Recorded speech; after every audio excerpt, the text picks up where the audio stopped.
welcome to Global News and Zuma Nigeria, the latest news update and stories that matter.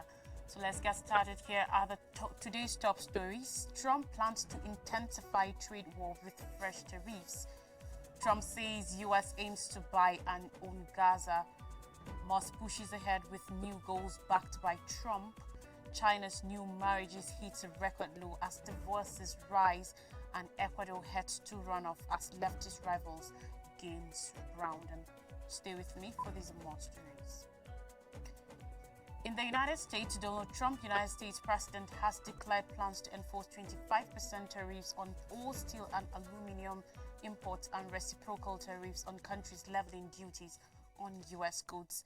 On Sunday, Trump said he will officially announce the tariffs on steel and aluminum the following day and the countervailing levies later in the week. He did not stipulate which country will be subject to the retaliatory tariffs, but said they will not impact all countries.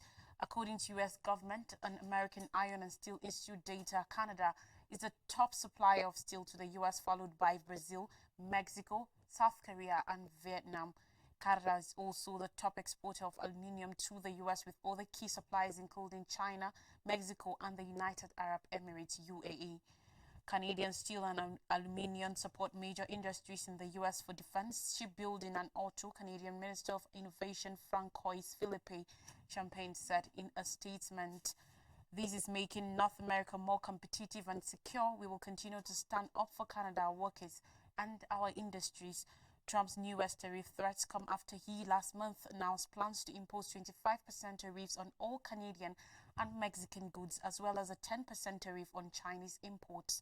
The U.S. president later agreed to stall the measures on Canada and Mexico after the two countries vowed to do more to stem the flow of illegal drugs and undocumented migrants across the U.S. border. Trump's tariffs against China, which announced retaliatory tariffs on U.S. export, took effect on Tuesday. Earlier this month, the U.S. president suggested that the European Union could be next in line to face tariffs, claiming that the bloc imports almost nothing from the U.S. while the U.S. takes everything. Asia's stock markets showed a mixed reaction to Trump's newest comments, with Japan's Nikkei 225 down 0.1%, but Hong Kong's Hang Seng and China's SSE Composite up to 1.2% and 0.3% respectively as of 2:30 GMT. United States President Donald Trump has repeated his controversial proposal to take control of Gaza, saying he is committed to buying and owning the war-ravaged enclave. Speaking on Sunday, he said Gaza should be thought of as a big real estate site, and other countries in the Middle East could be asked and tasked with handling its redevelopment. As far as rebuilding it, we may give it to other states in the Middle East to build sections of it. Other people may do it through our auspices, Trump said while en route to New Orleans to attend the Super Bowl. But we are committed to owning it, taking it, and making sure that Hamas doesn't move back. There's nothing to move back into. The place is the demolition ground. Trump also asserted that displaced Palestinians would prefer not to return to Gaza, despite his proposal stoking backlash from Palestinian representatives and much of the international community. If we could give them a home in a safer area, the only reason they are talking about returning to Gaza is that they don't have an alternative. When they have an alternative, they don't want to return to Gaza, the U.S. president said. Hamas, the Palestinian group that governs Gaza, reiterated its opposition to Trump's proposal on Sunday, calling his latest remarks absurd. Issat al-Rishek, a member of the Hamas political bureau, in a statement said that Gaza is not a property that can be bought and sold, and it is an integral part of our occupied Palestinian land. Israeli Prime Minister Benjamin Netanyahu earlier on Sunday praised Trump's proposal as revolutionary and creative while addressing a cabinet meeting held hours after his return from Washington, D.C., where he held meetings with the U.S. president. On Tuesday, Trump stunned Palestinians and the international community by proposing that Washington take over Gaza as part of an audacious redevelopment plan that he claimed could transform the enclave into the Riviera of the Middle East. The U.S. president doubled down on his suggestion the following day after officials from his administration tried to dampen blowback to the proposal by insisting that any resettlement of Palestinians will be temporary. Trump, a real estate developer developer before entering politics, has provided few details about how he will implement his proposal, which will face great practical hurdles in addition to raising legal and ethical concerns. After initially saying he was open to the possibility of sending the U.S. military into Gaza, Trump later said that no American soldiers will be required to carry out the plan. Still in the U.S., the massive and opaque power of Elon Musk is only increasing as he seeks new aims for his federal government shredding machine. The head of President Donald Trump's Department of Government Efficiency is closing in on his newest victim, an independent government agency set up to shield Americans from the Wall Street excesses that caused the Great Recession. Employees of the Consumer Financial Protection Bureau were abruptly told on Sunday afternoon that the watchdog's Washington, D.C. headquarters will be shut this week and they should work remotely a day after Trump's budget chief Rizal vote took over as acting director and told staff to stop fighting financial abuse. The agency, which has long been in GOP sights, seems to be following a similar path to doom as the U.S. Agency for International Development, USAID, which has saved millions of lives around the world and promoted democracy for decades, but that Musk has gutted. On Sunday, Trump called USAID crazy and a big scam. Trump's untrimmed use of executive power to regulate agencies enshrined in the law, dismiss staff and suspend spending already approved by Congress is raising alarms that he's openly defying the Constitution, seizing power that the presidency does not have. But the role of Musk with his unelected power is unprecedented. The richest man in the world is firing or suspending government workers, damaging U.S. software power and accessing data and private information about potentially millions of Americans, all with zero accountability. Several courts have now stepped in to provisionally stop Trump and Musk's plans, but everything is trending toward one of the most major showdowns over the scope of presidential power in modern history, which is destined for a Supreme Court whose conservative majority has an expansive view of executive authority. Plenty of people have predicted that Musk and Trump are headed for a breakup given their volatile personalities and need to be the alpha dog in every room. But Trump is showing no public sign of tiring of the Tesla pioneer, who is acting as the lead agent in the president's revenge and disruption agenda. The president even shrugged off a Time magazine cover that showed Musk behind the Oval Office desk. Away from the United States and now in China, last year the number of fresh marriages recorded in China fell to a record low in spite of sweeping government efforts to encourage young people to tie the knot and have babies to stop demographic fall in the world's second largest economy. Some 6.1 million couples registered their marriages in 2024, a drop of 20.5% from the earlier year, according to a data released Saturday by the Chinese Ministry of Civil Affairs. It marks a record low since the ministry began releasing the statistics in 1986. Plunging marriages and births pose a grave challenge to Beijing as it fights with the pressure of a shrinking workforce and rapidly aging population on the country's slowing economy. The sharp drop in the number of marriages in 2024 resumed the decade-long fall since 2013 after a brief rebound in 2023 following the lifting of stringent COVID-19 restrictions. Last year's figures was less than half of the 13 million marriages registered at the peak in 2013. On Saturday, the data release also signified a slight surge in the number of divorces. Last year, closely 2.6 million couples registered for divorce, a rise of 28,000 from 2023. China has mandated a 30-day cooling-off period for people filing for divorce since 2021, despite criticism that it could make it harder for women to leave broken or even abusive marriages. China's population has shrunk for 3 years in a row despite a slight increase in the birth rate last year. The working population, classified as those between the ages of 16 and 59, also declined by 6.83 million last year, adding to an ongoing contraction. The population of those over 60, meanwhile, continued to expand to account for 22% of the total population. Chinese officials see a direct connection between fewer marriages and falling births in the country, where social norms and government regulations make it challenges for unmarried couples to have children. Chinese officials have rolled out a raft of measures to reverse the fall, from financial incentives to propaganda campaigns to nudge young people to tie the knot and have children. Officials have organized blind date events, mass weddings, and attempted to curtail the tradition of large bride price payments from the groom to his future wife's family and put marriage out of reach for many poor men in rural areas. Some local governments have even handed out cash incentives for young couples to get married. Since 2022, China's Family Planning Association has launched programs to create a new era marriage and childbearing culture, enrolling dozens of cities to promote the social value of childbearing and encouraging young people to get married and give birth and at an appropriate age. But so far, these policies have failed to convince Chinese young adults and who are fighting with high unemployment, the rising cost of living, and the lack of robust social welfare support amid the economic slowdown. Many are postponing marriage and childbirth, and a rising number of young people even choose to avoid marriage entirely.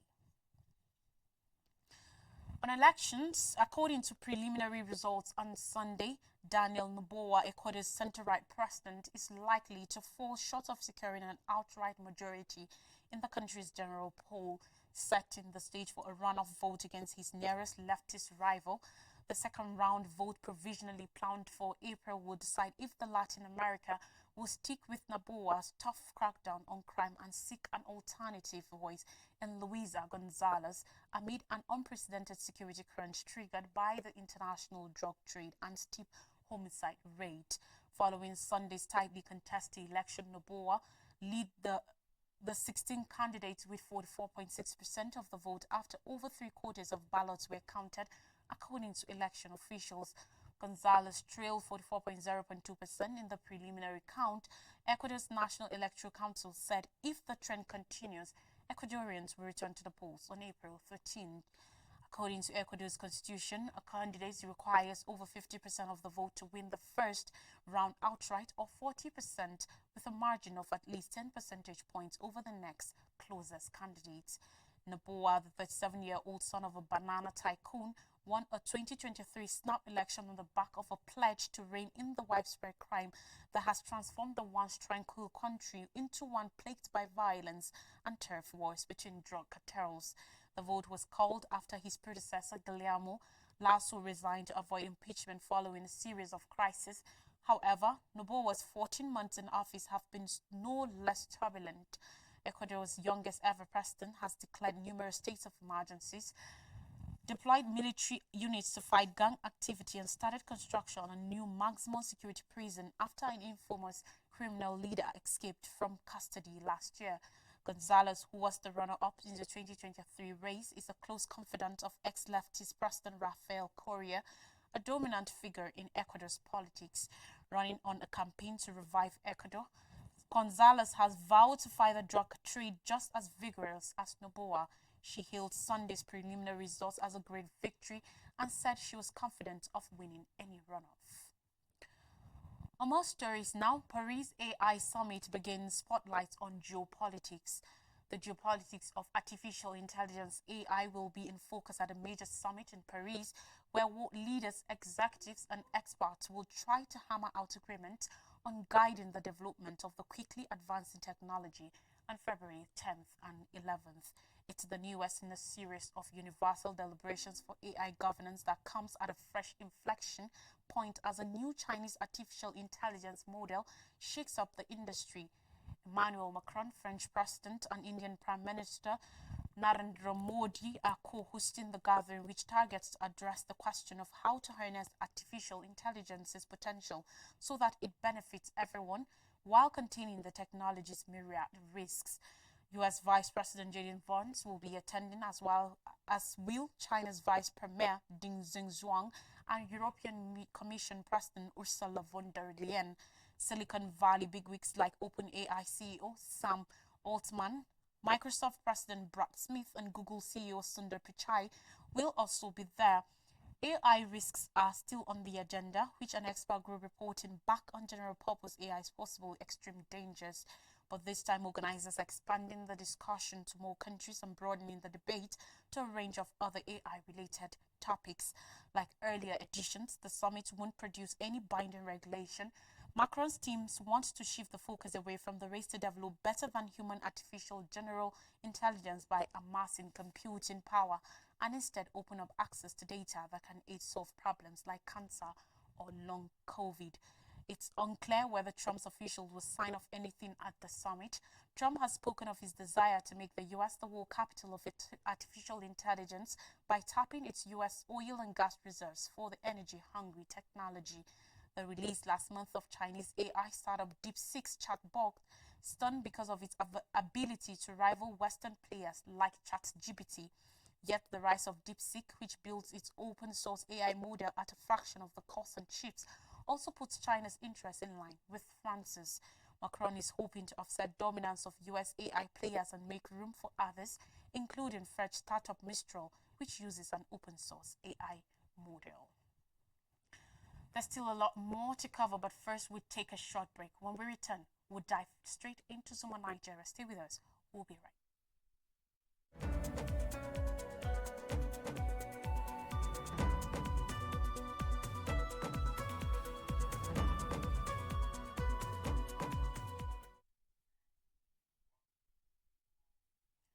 Welcome back and thanks for staying with us. We continue the story with stories from Nigeria, and we begin with 70,000 wage hike raises state salaries 90% to 3.8 trillion naira. The amount costed for personnel costs, including salaries and allowances, to state civil services has surged from 2.036 trillion naira spent in 2024 to 3.87 trillion naira in the approved 2025 budget, according to his budget implementation report. Although the 36 sub-national allocated a total sum of 2.8 trillion naira as salaries cost, it only paid out a total of 2.036 trillion naira within the 12 months of 2024, a drop of 764 billion naira. According to data obtained from the 2025 approved budgets of the 36 state governments, the addition occasioned by the implementation of the newly approved 70,000 naira minimum wage and spiraling political appointment reflects an addition of closely 90.23%. The approved budgets are also contained in open states and budget-backed website that serves as a repository of government budget data. The budget report also showed that at least 27 states of the Federation will not be able to pay workers' salaries this year without having to wait for federal allocations from the federal government. President Bola Tinubu formally approved a major increase in the minimum wage for Nigerian workers, raising it from 30,000 naira to 70,000 naira in July 2024. This decision came after many months of rigorous deliberations and negotiations between the government and labor unions. However, the implementation of this wage addition has been gradual across the country, with some states still yet to adopt the new minimum wage. The Nigerian Labour Congress, in response to this delay, issued a stern ultimatum to state governments demanding that they fully implement the new wage structure by December 1st, 2024. Despite this pressure, many states have yet to initiate the payment of the revised minimum wage, further prolonging the financial relief workers were expecting. An in-depth analysis of the budget document showed major variations in personnel costs across states. 20 states saw an increase in personnel expenses exceeding 50%, while 16 states experienced a more modest rise, with salary increases remaining below the 50% threshold. A further breakdown showed that Abia, Cross Rivers, Ekiti, Niger, Rivers, and Taraba State got the highest increase in its payroll, exceeding 100% of the 2024 personnel cost budget, while Gombe, Osun, and Ondo got the lowest salary increase percentage, scoring below 15%. In a detailed examination of the salary rises across each state, Abia approved a notable added in its personnel cost with an escalation from 33.05 billion naira to 77.34 billion naira, representing a 134% increase. Similarly, Adamawa's personnel cost rose from 48.61 billion naira to 74.23 billion naira, marking a 52.7% increase. Still on the news, Serap sues Tinubu over 167 billion naira in unexecuted contracts over alleged 167 billion naira fraud in 31 NDAs. Serap has sued Tinubu, demanding the suit of contractors Socio-Economic Rights Accountability Project (SERAP) has sued President Bola Tinubu over his failure to prosecute some contractors in the alleged 167 billion naira fraud from 31 ministries, departments and agencies (MDAs), but failed to execute any projects. SERAP praised the court to compel President Tinubu to direct Oluwale Edun to publish the details of the projects. Joining the suit as respondent is the Attorney General of the Federation and Minister of Justice Lateef Fagbemi-San. In the suit number FHC-L-MISC-121-2025 filed last Friday at the Federal High Court in Lagos, SERAP is asking the court to compel President Tinubu to direct Fagbemi to bring to justice as appropriate any companies and contractors who collected over 167 billion naira of public funds from 31 MDAs but failed to execute any projects. SERAP is asking the court to compel President Tinubu to direct Olawale Edun to publish the specific names of the companies and contractors who collected over 167 billion naira from 31 MDAs but failed to execute any project as documented in the 2021 audited report by the Auditor General of the Federation. SERAP is also asking the court to compel President Tinubu to direct Olawale Edun to publish the details of the project, such as the locations of the projects for which the contractors and companies collected 167 billion naira, the amount collected by each contractor and company, and the names of the shareholders. In the suit, SERAP is arguing that the allegations of corruption involving many companies and contractors who collected over 167 billion naira from 31 MDAs have continued to impair, obstruct and undermine access of poor Nigerians to public goods and services. SERAP is also arguing that holding the companies and contractors who collected over 167 billion naira from 31 MDAs but disappeared with the money will prevent and combat waste, fraud and abuse in the spending of public funds. According to SERAP, there is a legitimate public interest in not shielding or allowing ingrained wrongdoing by companies and contractors to go unpunished. SERAP is also arguing that the consequences of corruption are felt by citizens on a daily basis. Corruption exposes them to additional costs to pay for health, education, and administrative services. Also, SERAP said the allegations suggest a grave violation of the Nigerian Constitution 1999 as amended, the country's anti-corruption legislation and international anti-corruption obligations. The suit filed on behalf of SERAP by its lawyers Kolawole Oluwadare and Oluwakemi Ogunbaide read in part, granting the relief sought will ensure transparency and accountability in how any public funds are spent by MDAs and reduce vulnerability to corruption and mismanagement. And finally, on the news on health matters, 3 months on, expectant mothers still lack free C-section access. Almost 3 months after the federal government announced free cesarean section C-section for all women in need, implementation remains slow and uneven across the country. According to a revelation, the initiative targeted at preventing maternal mortality and financial barriers to life-saving childbirth procedures has yet to reach its planned scale, as several women are still forced to pay out of pocket for C-sections. The maternal mortality ratio (MMR) in Nigeria is 1,047 deaths per 100,000 live births, according to a recent report by World Health Organization, WHO. A connected study found that among 76 maternal deaths in Nigeria, 64 infants were born alive.